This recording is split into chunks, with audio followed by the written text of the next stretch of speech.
jáwé jàgbògbò yé ṣe bí Fàdèyí olóró mọ́, yé ṣe bí Ògúnjìmí, yé ṣe bí Ẹmẹ̀sàn pẹ̀lú Gòròǹṣó, tiẹ̀ jù tabẹsẹ̀ àwò, béèrè ẹgbẹ̀jì ó máa ti rọrùn o, ẹfun ṣetán gan ò sí láyé mọ́, ó ṣàgbọ́ tẹ́lẹ̀ mọ̀ṣọ́ o, táìmù èlò ilé ṣe bí òyìnbó yìí tó ronú pìwàdà tó dáwó funfun lọ́jọ́ yẹn, tó bá ṣe bí tèmi o ọmọ Adébóyè orí adé ṣáà ní tèmi, ṣògbà àní o máa ṣe é, àní o máa ṣe é, àní o máa ṣe é, àní o máa ṣe é, àní o máa ṣe é, máa ṣe o, àní o máa ṣe o, yé àní o máa ṣe é, àní o máa ṣe é. Ọ̀rọ̀ ìṣítí ọ̀rọ̀ àgbà ni mo fẹ́ sọ fún ẹ lówùúrọ̀ yìí. Ìwọ jáwéjágbò, ìwọ tó mọ ìdí ewé, ó mọ ìdí egbò, ó mọ gbogbo tí a lè fewé ṣe, ó mọ ní rere o, ṣùgbọ́n ó lè lò fún ibi dáadáa. Tí wọ́n bá sọ̀rọ̀, wà ní ìwọ, wà sọ wípé oníṣẹ̀ṣe ni ẹ́ o, aláṣà ni ẹ́ o, ẹ̀sìn ìbílẹ̀ ló ń sìn o, ìwọ lóríṣà dáadáa o, òrìṣà rẹ ò kí ń pààyàn o, ṣùgbọ́n o mọ nǹkan tí òun fi ewé àtegbò ṣe. Má ṣe é, Ọlọ́run ń pààyàn, má jẹ́ kọ́lọ́run ó lù ẹ́ pa, nítorí ohun gbogbo tí Ọlọ́run Olódùmarè dá dáradára ni, ṣùgbọ́n kò sí nǹkan tí ò ní word and opposite. Gbogbo tọ́lọ́run dá yẹn, èṣù náà ní ti tiẹ̀. Bó ti wulẹ̀ kó lágbára tó, bó ti wulẹ̀ kó nímọ̀ tó bá fi nǹkan tí Ọlọ́run fún ẹ, òye tí Ọlọ́run fún ẹ, ìmọ̀ tí Ọlọ́run fún ẹ, tó lè fi ṣe àyídàyídà, tó lè yí lálùpàyídà láti fi bayé èèyàn jẹ́, má ṣe é. Ọlọ́run ń pààyàn, èmi ni mò ń sọ bẹ́ẹ̀ fún ẹ. Má jẹ́ kọ́lọ́run ó lù ẹ́ pa. Kìrìsìtẹ́nì má bá mi jiyàn o, má fún ẹ ní àwọn ibi tọ́lọ́run ti lùyàn pa. Ọlọ́run ń pààyàn. Àáfà ńlá, ṣé o mọ̀ pé o mọ tírà dáadáa, o lè ṣe hàntú, o lè jókòó lórí awọ, o lè wà nínú ilé àdúrà, nínú ilé àlùà fún bí 30 days, mọ́ tún bá àwa ẹ jẹ́, mọ́ tún bẹ̀ sin ẹ jẹ́. Má fi àwọn ìmọ̀ tí Ọlọ́run fún ẹ nínú Al-Kùránì yẹn, má fi ṣe bí sáwọn èèyàn. Ṣé o mọ̀ pé tó o bá ń jáde, tó o bá ń sọ̀rọ̀ jáde, tó o bá ń ṣe wáàsí, wọ́n ń gbóṣùbà fún ẹ, wọ́n ń kan sára sí ẹ, ṣùgbọ́n òun náà ni wọ́n á ṣe pé ó yá o, ẹ̀yin wàá mọ̀ pé oníṣẹ̀ṣe ni mí, ṣáàfà ńlá ni ọ́, ṣé wòlíì ẹ dájú, ó yá wá kó jẹ́ kájọ kanta, káwọ ẹni tí wàhálà ó mú, káwọ ẹni tí a ó jẹ, káwọ ẹni tó gun máa bá. Ṣé o mọ̀ wípé ogbó tó dẹ̀ fi ń proud yìí, tó fi ń gbéraga yìí, Ọlọ́run ló fún ẹ. Má fi ṣe kà, wò Ọlọ́run ń pààyàn, má jẹ́ kọ́lọ́run ó lù ẹ́ pa. Èmi lèmi ń sọ fún ẹ, mò ń ṣí ẹ létí ni. Gbogbo alágbára ló ní ṣóòyẹ bá mi ṣí àẹ̀ fún wọn. Ọlọ́run ń pààyàn, má jẹ́ kọ́lọ́run ó lù ẹ́ pa. Ṣé orí tí òṣùwọ̀n ẹ bá kún lójú Ọlọ́run, tọ́lọ́run wí pé ó ti ṣe búburú lójú òun, Ọlọ́run máa lù ẹ́ pa. Ẹ wá jẹ́ á bọ́ sọ́dọ̀ àwọn wòlíì, àwọn kìrìsìtẹ́nì èké, àwọn alágbára òfegè, yàtọ̀ sáwọn alágbára òfegè o. Ṣé rí àwọn kan wà tó jẹ́ pé lóòótọ́ ni wọ́n wà nínú Ọlọ́run, ṣùgbọ́n àṣẹ tí Ọlọ́run ti fi sí orí ahọ́n wọn, Ọlọ́run ò ní gbà o. Ṣé mọ̀ pé mo máa ń wọ̀n ẹ̀yin èèyàn wípé ẹ ṣọ́ra fún àwọn ìránṣẹ́ Ọlọ́run, ẹ má kọ̀lé Ọlọ́run látara wọn o, torí tí wọ́n bá sọ̀rọ̀ ó máa ṣẹ o. Má sọ wípé o kò bọ́ síwájú. Bẹ́ẹ̀ náà ni àwọn àfáà ńláńlá tí wọ́n dúró ti Ọlọ́run o. Àwọn àṣẹ kan wà lórí ahọ́n wọn, yàtọ̀ sí àwọn onítìbílẹ̀ tí wọ́n máa mú àṣẹ yẹn láti fi banu, àwọn máa fi banu ní, kò natural. Eléyìn òkè òun ló máa sọ wípé ó natural, anything tọ́lọ́run bá ti dá naturally láwọn area yẹn ó dúró re ni. Ó mọ̀ pé mi ò ní tàn ọ́, òótọ́ ọ̀rọ̀ gédégbédé máa sọ fún ẹ. Àwọn wòlíì original tí Ọlọ́run bá pè dáadáa, wà láìsọ tí wọ́n bá fi ẹnu sọ ó máa ṣẹ. Wá gbọ́ mi, mo mọ̀ pé Ọlọ́run pè ẹ́ o, mo mọ̀ pé Ọlọ́run ló pè ẹ́. Má fi àṣẹ tí Ọlọ́run fún ẹ, má fi run àwọn èèyàn, má fi run àwọn ẹlẹ́ṣẹ̀, má fi run ẹni tó bá ṣẹ̀ ọ́. Ṣé orí tó o bá lọ ń fi Èlíjà ṣe example, nítorí pé àwọn ìránṣẹ́ Ọlọ́run, àwọn wòlíì ńláńlá yẹn, ọ̀pọ̀lọpọ̀ àwọn wòlíì original gan ni mo tún sọ o, káwọn fake náà máa mú tiwọn nínú ẹ̀. Gbogbo agbára tọ́lọ́run bá fún ẹ máa fi tú àwọn èèyàn lẹ̀, fi pé àwọn èèyàn sínú Ọlọ́run, mọ́ pa wọ́n. Àìrí bẹ́ẹ̀ Ọlọ́run máa ń pààyàn, má jẹ́ kọ́lọ́run lù ẹ́ pa. That is the title of what I've come to say this morning. Tó o bá lọ ń fira ewé wòlíì Èlíjà kan wípé nígbà táwọn ọmọ kan tí wọ́n fi wòlíì Èlíjà ṣe yẹ̀yẹ́, Ọlọ́run rán àwọn ẹranko Báálì, ó fà wọ́n ya pẹ́rẹpẹ̀rẹ. Má gbàgbé pé àsìkò oore ọ̀fẹ́ ò tí ì sí ńgbà yẹn. Ní time yẹn Ọlọ́run gan lùyàn pa anyhow ni. Má sọ òkodoro kan fún ẹ lénìí. Sórí 2.8 million people ní àwọn ènìyàn tó kú ní inú ìtàn àwọn ọmọ Ísírẹ́lì tó bá rìkọ́ọ̀dù ẹ̀ tán nínú Bíbélì. 10 péré ni Sátánì pa. Ọlọ́run ló pa gbogbo àwọn yòókù. Iṣẹ́ ọwọ́ ẹ̀ ní bá sọ pé Ọlọ́run ń pààyàn, bẹ́ẹ̀ Ọlọ́run ò ń ṣèkà. Òun ló ní gbogbo iṣẹ́ ọwọ́ rẹ̀, ń tó bá wù ló lè fi wá rọ. 10 péré ni Sátánì pa. Mò ń bọ̀ wá sọ 10 tí Sátánì pa fún ẹ. Ìwọ náà wá mọ̀ wípé òkodoro ni mò ń sọ fún ẹ. Sórí lẹ́yìn ìgbà tí Jésù Kristi ti dé, tó bá jẹ́ lóòótọ́ ni wọ́n gé Jésù Kristi ní etí, tí Jésù dẹ̀ sọ fún Pétérù tó náà mú idà tó fẹ́ fi tàbí ni wọ́n ṣèkà sí Jésù, tí Pétérù dẹ̀ mú ẹni tó ṣèkà sí Jésù yẹn tó gé ní etí, tí Jésù dẹ̀ sọ fún pé rárá o, ẹni tó bá ti pa idà pààyàn pa idà láò fi pa, tí Jésù dẹ̀ mú etí yẹn tó dẹ̀ dá padà sí etí ẹ̀. 1. Tí Jésù bá lè sọ fún olè ní o, olè tó sọ fún wípé lónìí ó pàdé mi ní paradísè. Tí Jésù bá lè sọ fún àwọn tí wọ́n pa wípé lọ máa sunkún fún ẹ̀ṣẹ̀ yín, tó tún sọ fún Ọlọ́run pé àwọn ènìyàn wọ̀nyí gbogbo tó ṣe fún mi o, dáríjì wọ́n o, nítorí tí wọn kò mọ ohun tí wọ́n ń ṣe. Ẹni ìkà tó o bá ṣe nínú Ọlọ́run ni tàbí nínú agbára tí kìí ṣe ti Ọlọ́run, I'm telling you my fellow Christian, no matter the power, the authority God gives you, tó dẹ̀ fi sórí ahọ́n ẹ̀, tá mọ̀ pé kò lè change, tá mọ̀ pé tó o bá sọ ó máa ṣẹ. Níwọ̀n ìgbà tí Jésù ò ti yaró lára àwọn èèyàn lẹ́yìn ìgbà tá ti bí Jésù, you can't compare yourself with Elijah. You can't compare yourself with Elisha.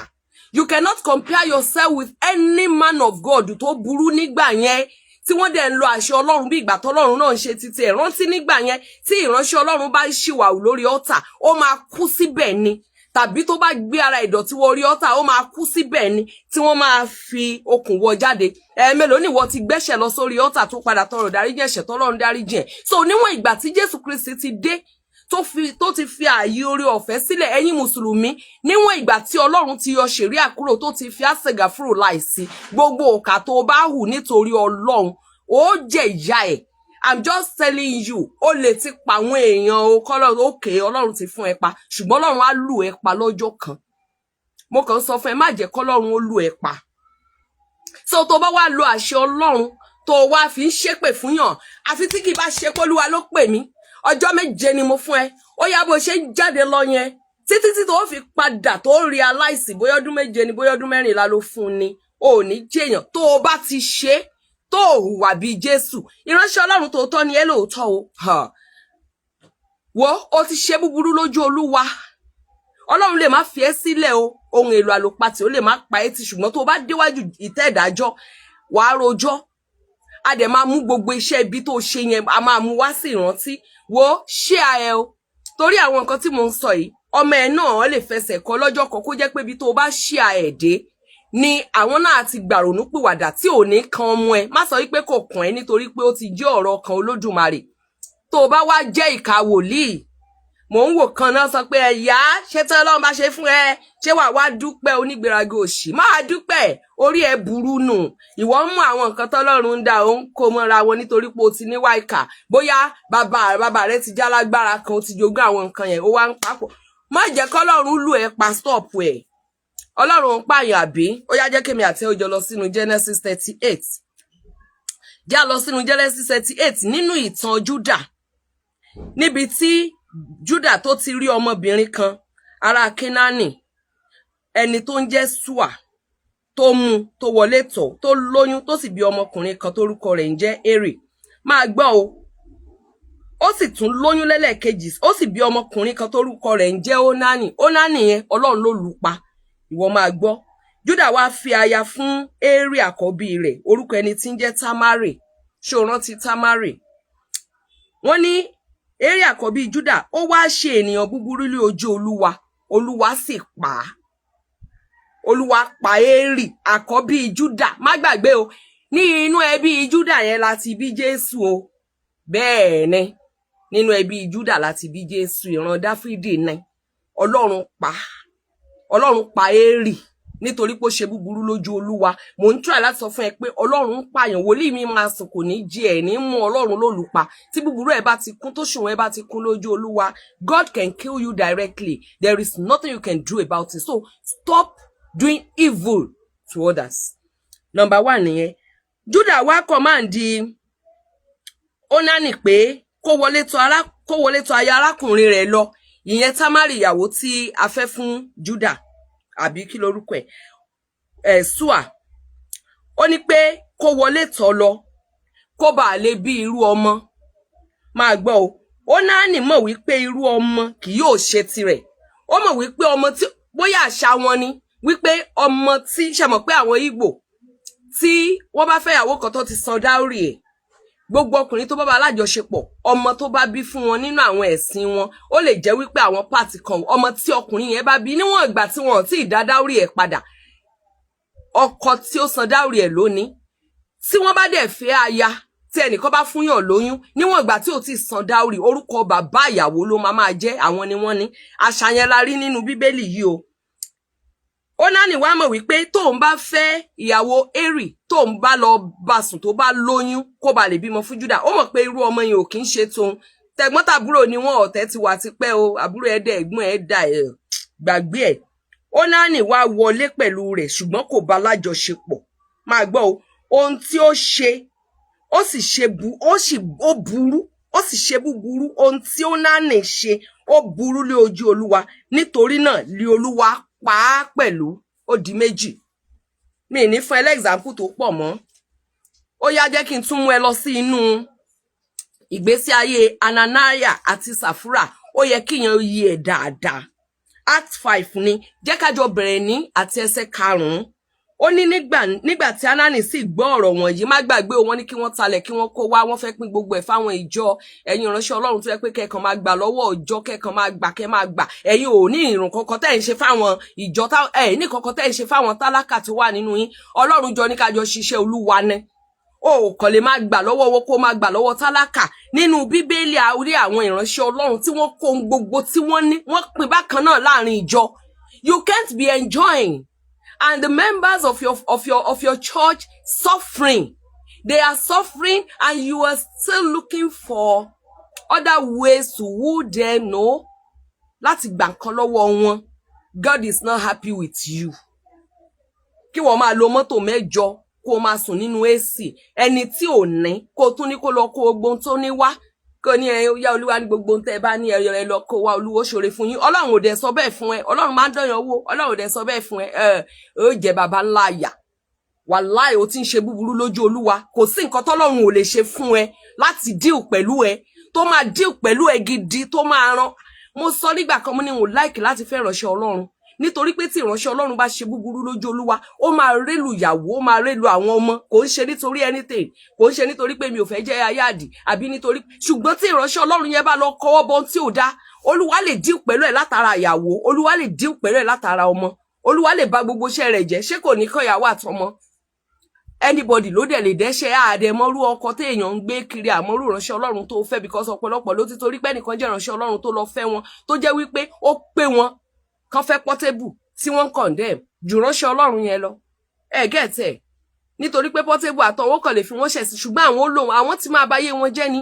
Nítorí wípé tí irú Portable bá ṣe anything fún obìnrin, ẹ ti mọ̀ pé wèrè ló pera rẹ̀. Ṣùgbọ́n ẹni tó pretend pé òun ọmọ Ọlọ́run tó ti torí ẹ̀ fẹ́ wípé ìsinmi máa dé, tó wá jẹ́ wípé ó tún wá ń wo ìyàwó Portable wípé ìwọ Ọlọ́run kó dẹ̀ jẹ́ mi mo jẹ́ ìyàwó arákùnrin yóò rí wípé ojú ti tì ẹ́.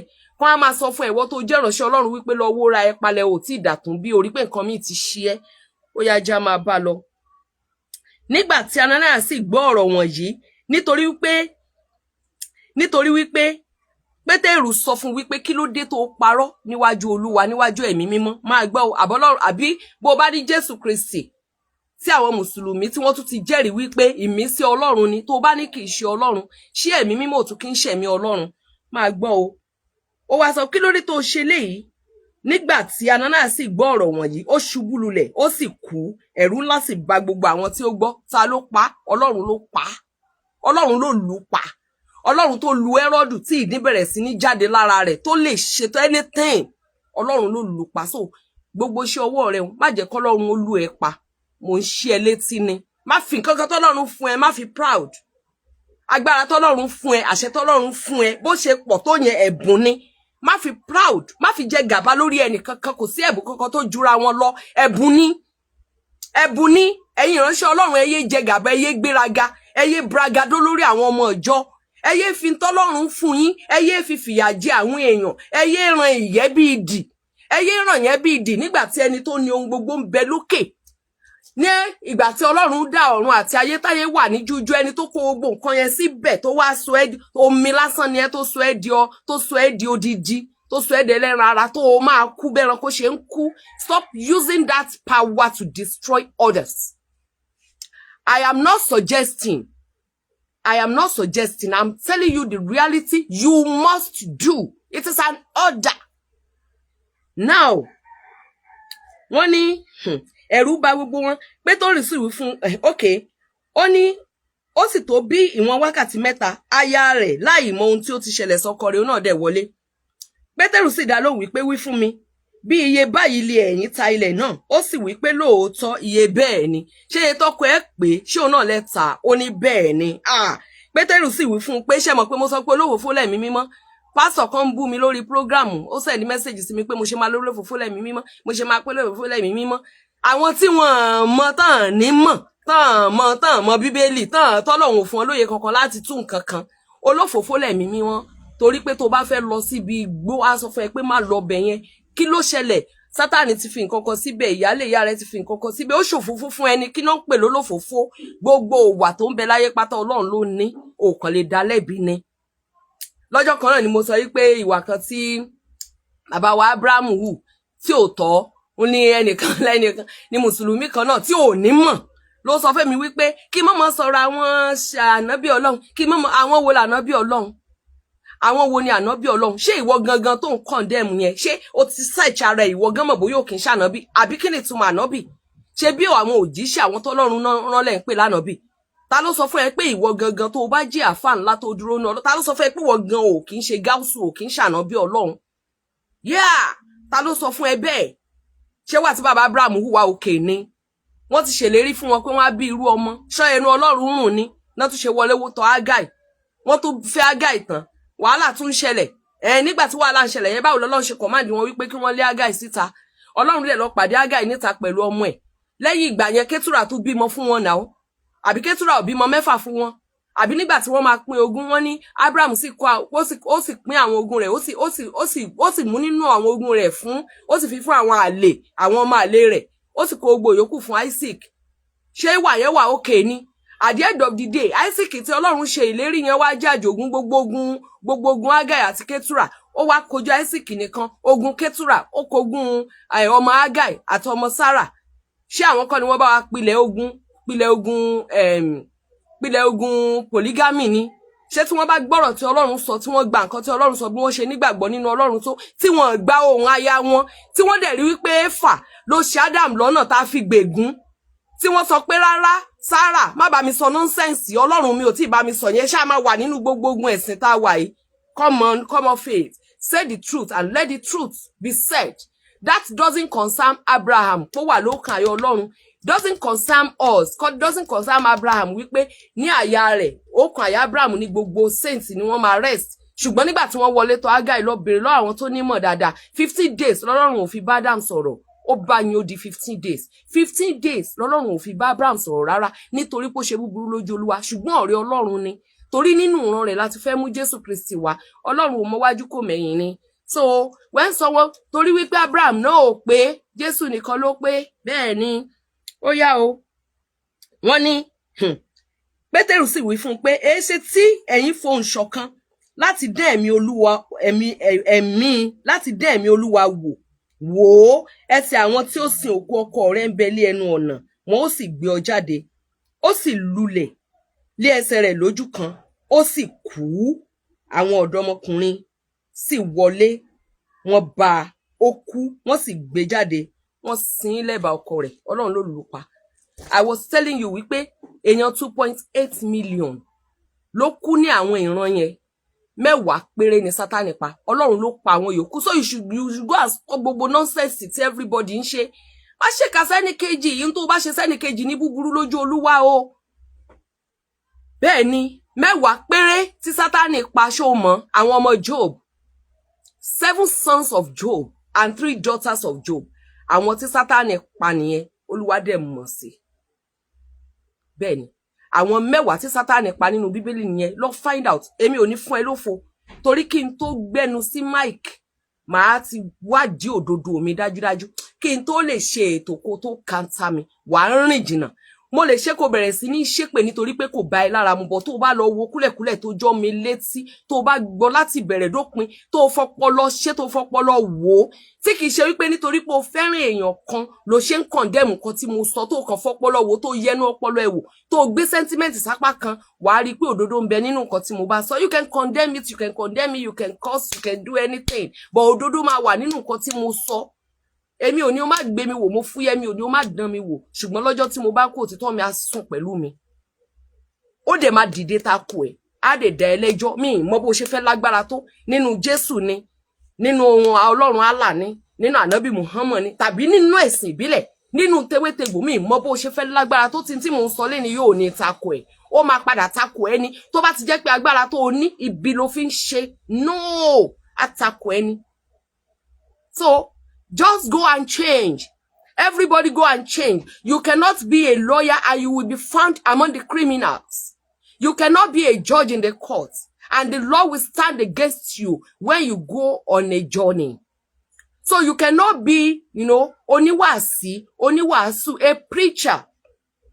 And someone who is telling us wípé Elédùà ló ní ìṣẹ̀ṣe kí wọ́n dẹ̀ wá padà yẹ iṣẹ́ owó ẹ̀ wò kí wọ́n rí pé ìwọ gangan kan rí pé ìwọ gangan kí ni èbò criminal kí ni Yorùbá criminal kí wọ́n rí pé ìwọ gangan wípé criminal ni ẹ bá ń sọ Yorùbá criminal ṣẹ́yìn náà mọ́ ni kan rí pé ìwọ gangan kan rí wípé criminal ni ẹlẹ́wọ̀n ẹni tó yẹ kó jù ẹni ẹwọ tó ṣèdájọ́ ẹ tó yẹ pé ìwọ gangan inú ẹ ó yẹ kí wọ́n jù ẹ sínú ẹ̀wọ̀n tàbí ìwọ gangan tó ń ṣe sọ wípé ó yẹ kí ọ̀kan kú pé kò yẹ kó kú bẹ́ẹ̀ ó yẹ kán máa gé e látàtẹlẹsẹ̀ díẹ̀ bí ikú ti Samuel Doe ọ̀pọ̀lọpọ̀ náà àwọn tó lọ́wọ́ nínú ikú yẹn gangan ló yẹ fúnrúkú Samuel Doe that is why tí ìdájọ́ fi ṣòro ṣe.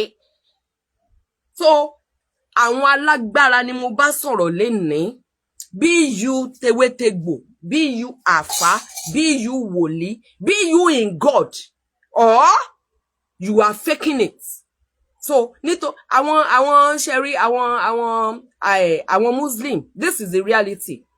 Àwọn Muslim wọ́n máa ń jó nǹkan wọ́n máa ń ṣoríṣiríṣi wọ́n máa ń fúnyàn ní nǹkan dúdú nítorí pé wọ́n lè jó nǹkan wọ́n máa ń di tírà wọ́n máa ń ṣe nǹkan so wọ́n lè ṣe nǹkan tó mú ẹni tó bá wọ́n lè ṣe nǹkan tó mú tìbílẹ̀ dání láti ṣe ìwòsàn tàbí láti ṣe anything ọ̀daràn ní Tèmítọ́pẹ́ Suraj yóò dá fún ọ kán wá rí pé ìwọ gangan tó ń preach kán rí pé ọ̀daràn ni ẹ́ ojú ò yẹ kó tiẹ̀.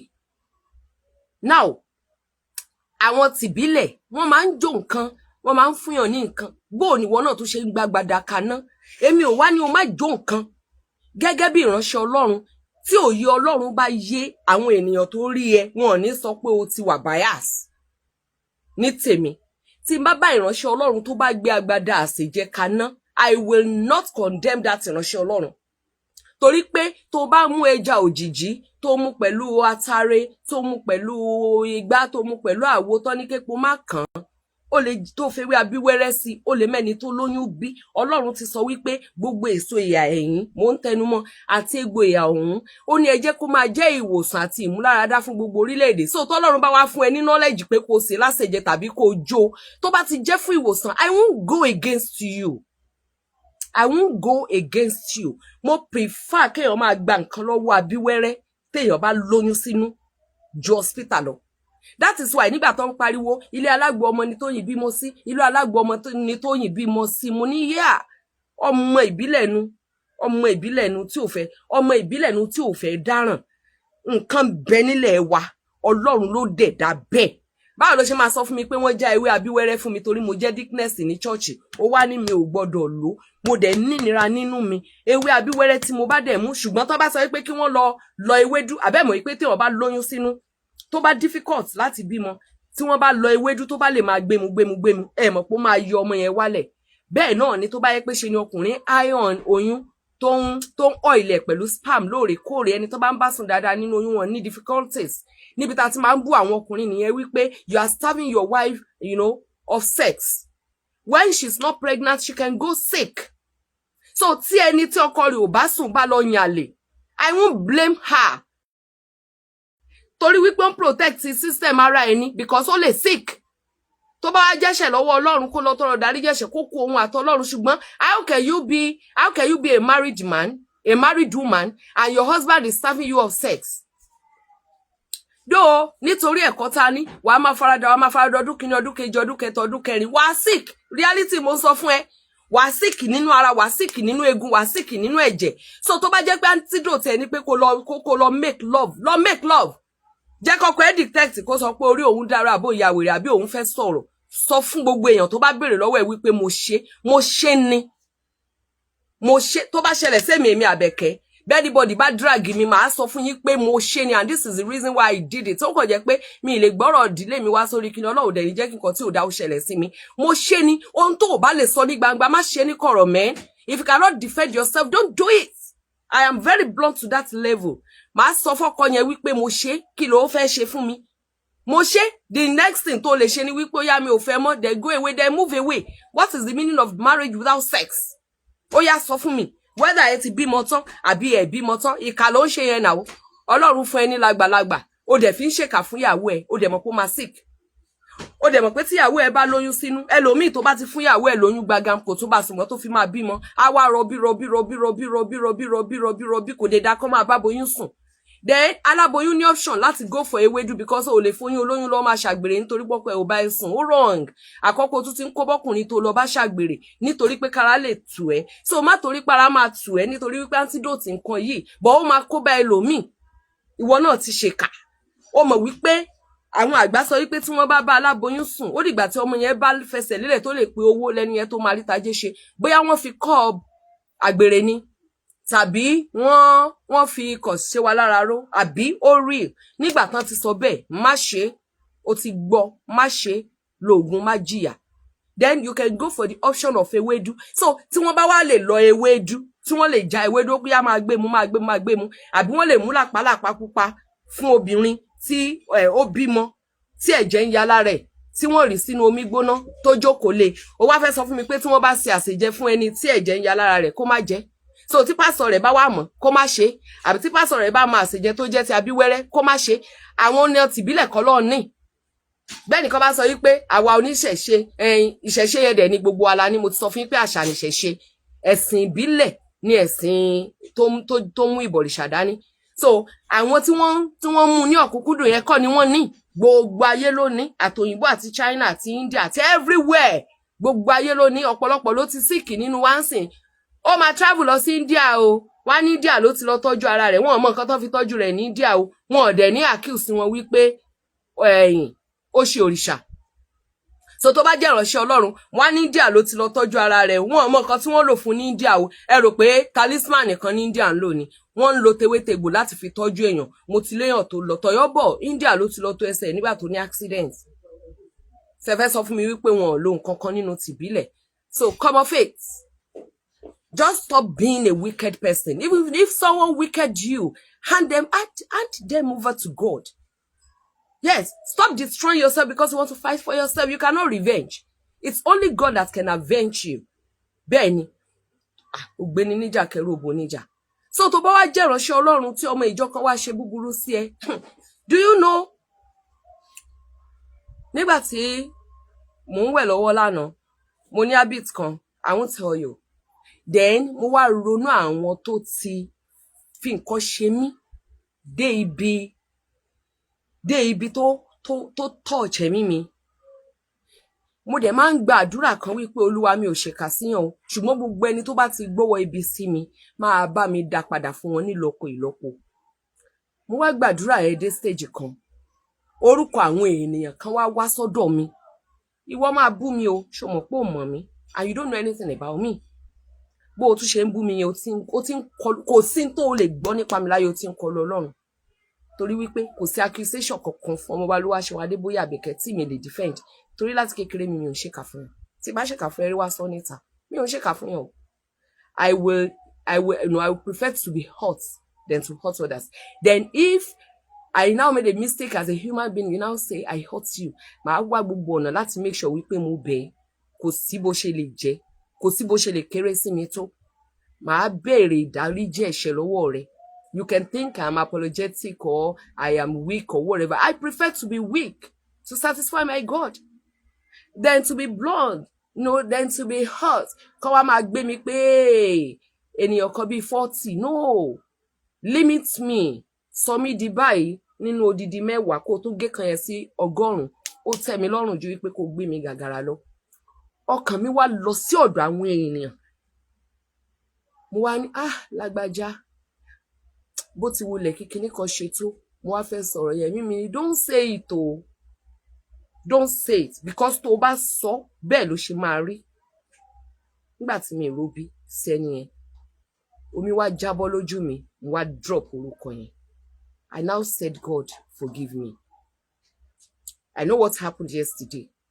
It's a curse on anyone that hurts me. So you can't hurt me and go scot-freely.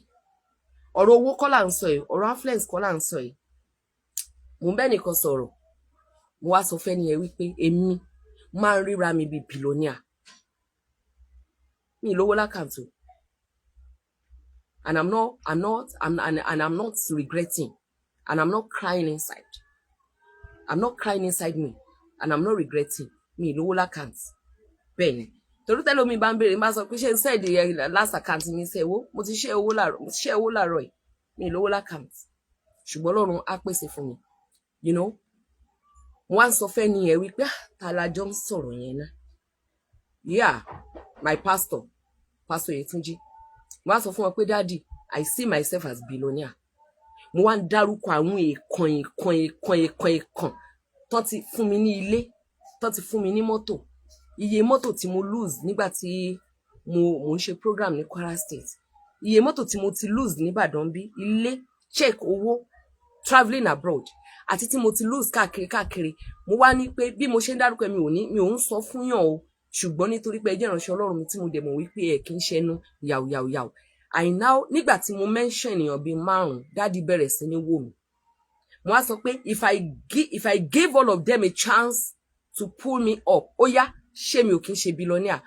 Wọ́n ní billionaire ni I am a billionaire. I am supposed to be a billionaire. But mo mọ̀ wípé in fact mo ní ẹni tó ti kó ọrọ̀ lé mi lọ́wọ́ báyìí tó ní this is the reason why I gave you tí mo dẹ̀ mọ̀ wípé nǹkan tó ṣe kó fún mi yẹn mi ò ní ṣe. Mo l'opportunity láti gbà but ọkàn mi ń dá mi lẹ́bi pé ó mọ̀ pé ò ní ṣe wà dribble ẹ̀ ni o then you are a 419. Mo wá sọ pé mi ò ní ṣe o ẹ má jẹ́ ń gbà o. Yeah, mo mọ̀ jẹ̀bi káònà ló gbé mi dé hotel lọ́jọ́ kan láti Abúlé Ẹ̀gbá ẹni tó ń ta mọ́tò ṣé kò lágbára láti fún mi ní mọ́tò ni. But when he gave me the condition behind it tí mo dẹ̀ mọ̀ pé má ti gba mọ́tò yóò pa mí o kò ní pa mí o ó máa gbàgbé ẹ o obìnrin ni mímú ẹ o gbogbo wa la lété gbogbo obìnrin ló lété gbogbo wa la ní ète gbogbo obìnrin ló lété ó wà nú Jésù ò sínú Jésù gbogbo wa la lété ṣùgbọ́n tó bá lo ète yẹn láti dojú ọkọ ẹ bolẹ̀ ó ti wà lára àwọn ọ̀kà tí mò ń sọ yìí má jẹ́ kó Ọlọ́run ló ẹ pa tó bá lo ète yẹn láti bá yé ọkùnrin míì jẹ́ láti bá ilé ẹlòmíì jẹ́ láti dá yé ẹlòmíì rú láti ṣèkà fún àwọn ẹbí ọkọ ẹ láti ṣèkà fún anybody ẹbí ọkọ ẹ ò bá burú jù bẹ́ẹ̀ lọ ṣé mo lè kó ẹ ní ọ̀nà tó yẹ pé ẹbí ọkọ ẹ tó burú jù ló máa love ẹ jù. Yes, ẹbí ọkọ ẹ tó burú jù ló máa love ẹ jù and you will come out to claim that your ẹbí ọkọ they are wonderful people ìwọ ló lálùbáríkà now coming out to molest them kí ni o fẹ́ gain níbẹ̀. So that is it. So the topic of my ministration this morning is má jẹ́ kí Ọlọ́run sùtánà ló yẹ wọ́n má jẹ́ kí Ọlọ́run ó lò ẹ̀ pa o Ọlọ́run máa ń lò yàn pa. Very soon I will open another page for my live programs. It makes a pẹ̀lú Adeboye Authentic more. So things like this is what we're going to be doing here, and whatever I want to share. So lágbára Ọlọ́run, I'll open another page very soon. When I start my program on Almond FM, Òkòtó ni title ẹ̀. Mo ti rí wípé ó máa jọra wọn, time là ń wá. So tí time yẹn bá ti tó, make sure you join me. I will share the page here so that you can follow me on the page. It will just be a new page for my live program. Just the live program. Just my live program. God bless you. Odabo. Hey, Yenka was sweet at me. Temitope Suraj. Thank you for being there all the time. Ẹnìkan wà tó yẹ kí n kí gan ni. That guy shares my program so much. Ó lè share nígbà 40. Ọpẹ́ Yẹmí.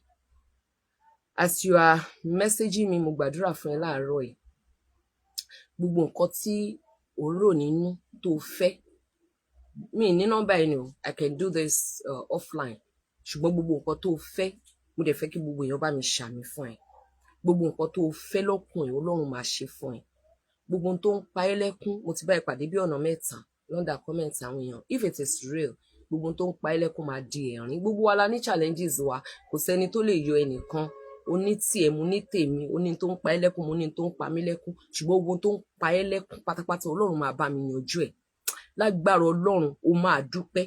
Wàá gbégbá ọpẹ́, wàá wín ni. Ṣé o mọ nǹkan tó ń pè ní wín ni? Ẹni tó ń fúnni ní Bíbélì ń pè ní wín ni. Wàá wín ni. O ò ní tọrọ jẹ, o ò ní tọrọ náà, o ò ní tọrọ lò, o ò dẹ̀ ní sọ nǹkan kan nù. Lágbára Ọlọ́run Olódùmarè. Bí mo ṣe ń ṣe àdúrà yẹn, tó bá yẹ pé láti inú mi ni, tó bá yẹ pé láti inú mi ni, tí kì í ṣe pé mo fẹ́ fi ẹ́ trend, tí kì í ṣe pé bí àdúrà yẹn ṣe wá mo ní lọ́kàn wípé kí wọ́n lè rí mi bí ẹni rere. Tó bá yẹ pé láti inú mi ni, bí mo ṣe fún ẹ yẹn, kó rí bẹ́ẹ̀ fún mi. Ṣùgbọ́n tó bá yẹ pé ṣe ni mo fẹ́ fi ẹ́ trend, káwọn èèyàn kọ̀ bá lè rí mi pé ẹni rere, á gbà fún ẹ, kò ní gbà fún mi. Ṣùgbọ́n tó bá yẹ pé láti inú mi mo ṣàdúrà fún ẹ, Ọpẹ́ Yẹmí, tó dẹ̀ yẹ pé àdúrà yẹn wá láti ọkàn mi, tó yẹ pé mo ń bẹ sọ̀rọ̀ lọ́wọ́lọ́wọ́ yìí, your matter is touching my heart, and if I have the power, if I have the strength, ọkàn mi ràn ẹ́ lọ́wọ́, wàá rí ìrànlọ́wọ́ Ọlọ́run láti àtòkè wá. So ẹ note Ọpẹ́ Yẹmí, you can chat with him and you can help him. Thank you. Ṣùgbọ́n má fi pàrọ̀ o, jẹ́ kó rí ẹ̀. Friend Àtinúkẹ́ Àlàkẹ́ Àìná, because when you are, when you are trying to do people, ìkà náà ni o. Abdul, ìwọ fóònù yìí. Okay, Àtinúkẹ́ Àlàdé. Màá tó change screen ẹ̀, ó jẹ́ jábọ́ dáadáa kó fọ́. Temitope Sarah, thank you. Fatima, ẹ ṣé. Everybody, ẹ má bínú gbogbo ẹ̀yin tí mi bá rí kíní ẹ ṣé. Friend Ibironke Obas, ẹ ṣeun. Friend Adébùkọ́lá, ẹ má bínú. Èmi mo dá ọ́ìlì sí. Everybody, ṣá. Friend Adébùkọ́lá Atúnikọ́lá Morika. Thank you. Thank you, everybody. Watching. Bye-bye. I love my fans. My fans, ẹ mọ̀ pé mo love yín. And ẹ má gbàgbé wípé Adeboye Kingdom Foundation, Adeboye Kingdom Foundation, ẹ jọ̀ọ́, ẹ máa ràn wá lọ́wọ́ o. Ẹ máa ràn wá lọ́wọ́ o, ẹ jọ̀ọ́. Mo ti separate account yẹn. Ẹ jẹ́ wò bóyá mo lè rántí. Mo ti separate account yẹn, Polaris Bank. Mi tẹ̀ wá ní access sí, mi tí rí ATM open. Mi tẹ̀ tí rí gbogbo, but tẹ́ bá ń send owó síbẹ̀, ó kàn máa wà ń bẹ̀. Ẹ máa bá mi send owó síbẹ̀ fáwọn èèyàn tó bá need help wa. 101-9154-013. Torí mi ò lò mọ́ for a very long time. Ẹ jẹ́ kí n ṣe account number yẹn. Tẹ́ bá gbàgbọ́ nínú mi, ẹ jọ̀ọ́. We have a lot of people that need our help. Torí Ọlọ́run. For Adeboye's Kingdom Foundation. Ẹ má send owó sí access yẹn mọ́. Ẹ má send owó sí Opay mọ́. For Adeboye's Kingdom Foundation. Adeboye's Kingdom Foundation. Mo ti gba access mi padà o. 10191 Ashimugba 19154013013. Okay. Support us. Support the needy. The needy and the hopeless. Because àwọn tó ń ṣàìsàn nìkan ni à ń rò tẹ́lẹ̀, but àwọn èèyàn kan wá ń sìn tó jẹ́ pé ọ̀rọ̀ wọn pààyàn lẹ́kún tí wọ́n dẹ̀ fake ẹ̀. So let me pin the comments. Bye bye. God bless you.